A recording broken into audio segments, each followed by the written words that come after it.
Who's there? Nay, answer me. Stand and unfold yourself. Long live the king. Bernardo? He. You come most carefully upon your hour. 'Tis now struck 12. Get thee to bed, Francisco. For this relief, much thanks. 'Tis better cold, and I am sick at heart. Have you had quiet guard? Not a mouse stirring. Well, good night. If you do meet Horatio and Marcellus, the rivals of my watch, bid them make haste. I think I hear them. Stand, ho! Who is there? Friends to this ground. And liegemen to the Dane. Give you good night. O farewell, honest soldier, who hath relieved you? Bernardo hath my place. Hola, Bernardo. What, is Horatio there? A piece of him. Welcome, Horatio. Welcome, good Marcellus. What, has this thing appeared again tonight? I have seen nothing. Horatio says 'tis but our fantasy, and will not let belief take hold of him, touching his dreaded sight twice seen of us. Therefore I have entreated him along with us to watch the minutes of this night. Then if again this apparition come, he may approve our eyes and speak to it. Tush, tush, 'twill not appear.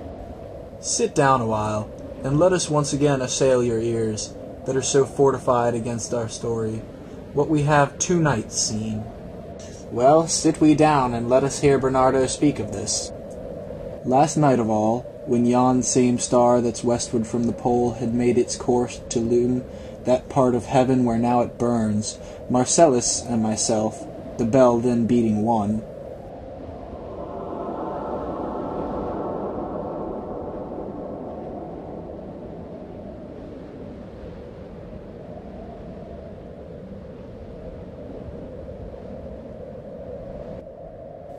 Peace, break thee off. Look where it comes again. in the same figure like the king that's dead. Thou art a scholar. Speak to it, Horatio.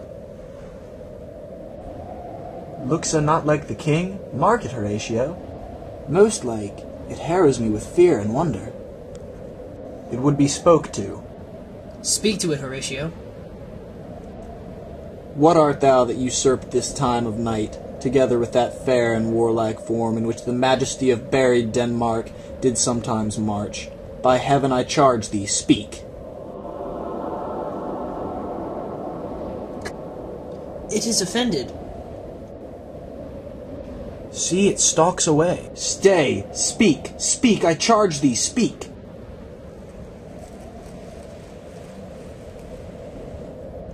'Tis gone and will not answer.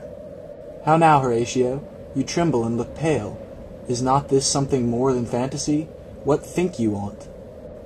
Before my God, I might not this believe without this sensible and true avouch of mine own eyes. Is it not like the king? As thou art to thyself, such was the very armour he had on when the ambitious Norway combated, so frowned he once when in an angry parley he smote the sledded Pollux on the ice. 'Tis strange. Thus twice before and jump at this dead hour. With martial stalk hath he gone by our watch. In what particular thought to work I know not, but in the gross and scope of my opinion, this bodes some strange eruption to our state.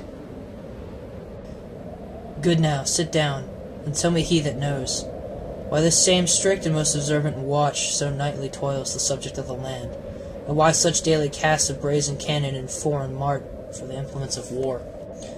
Why such impressive shipwrights whose sore task does not divide the Sunday from the week? What might be toward that this sweaty haste doth make the night joint laborer with the day? Who is that can inform me? That can I. At least the whisper goes so. Our last king, whose image even but now appeared to us, was, as you know, by Fortinbras of Norway, thereto pricked on by a most emulate pride, dared to the combat, in which our valiant Hamlet, for so this side of our known world esteemed him, did slay this Fortinbras, who, by a sealed compact well ratified by the law and heraldry, did forfeit with his life all those his lands which he stood seized of to the conqueror, against the which a moiety competent was gauged by our king, which had returned to the inheritance of Fortinbras. He had been vanquisher, as by the same comart and carriage of the article designed. His fell to Hamlet. Now, sir, young Fortinbras, of unimproved metal hot and full, hath in the skirts of Norway here and there sharked up a list of lawless resolutes, for food and diet to some enterprise that hath a stomach in't, which is no other, as it doth well appear unto our state, but to recover of us by strong hand and terms compulsatory, whose foresaid lands so by his father lost, and this, I take it, is the main motive of our preparations. The source of this, our watch, and the chief head of this post-haste and romage in the land. I think it be no other but e'en so. Well may it sort that this pretentious figure comes armed through our watch so like the king that was and is the question of these wars. A mode it is to trouble the mind's eye. In most high and mighty palmy state of Rome, a little ere the mightiest Julius fell, the grave stood tenantless, and the sheeted dead did squeak and gibber in the Roman streets, as stars with trains of fire and dews of blood. Disasters in the sun, and the moist star, upon whose influence Neptune's empire stands, was sick almost to doomsday with eclipse, and even the like precurse of feared events, as harbingers preceding still the fates and prologue to the omen coming on, have heaven and earth together demonstrated unto our climatures and countrymen. But soft! Behold, lo, where it comes again! I'll cross it, though it blast me. Stay, illusion! If thou hast any sound or use of voice, speak to me.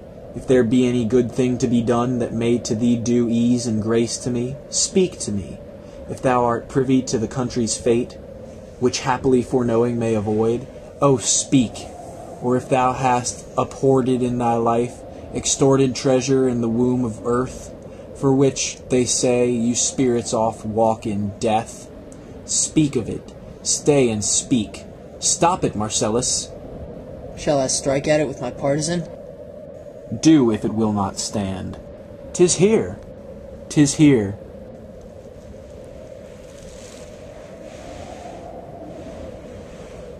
Tis gone. We do it wrong, being so majestical to offer the show of violence, for it is as air, invulnerable, and to our vain blows malicious mockery. It was about to speak when the cock crew, and then it stated, like a guilty thing upon a fearful summons, I have heard the cock, that is the trumpet to the morn, doth with his lofty and shrill-sounding throat awake the god of day, and at his warning, whether in sea or fire, in earth or air, the extravagant and erring spirit hies to his confine, and of the truth herein this present object made probation. It faded on the crowing of the cock. Some say that ever gainst the season comes wherein our Saviour's birth is celebrated. This bird of drawing singeth all night long, and then, they say, no spirit dare stir abroad. The nights are wholesome, when no planets strike, no fairy takes, nor witch hath power to charm, so hallowed and so gracious is that time. So have I heard, and do, in part, believe it. But look, the morn in russet mantle clad walks o'er the dew of yon high eastward hill. Break we our watch up, and by my advice let us impart what we have seen tonight unto young Hamlet, and upon my life this spirit, dumb to us, will speak to him. Do you consent we shall acquaint him with it, as needful in our loves, fitting our duty? Let's do't, I pray, and I this morning know where we shall find him most convenient.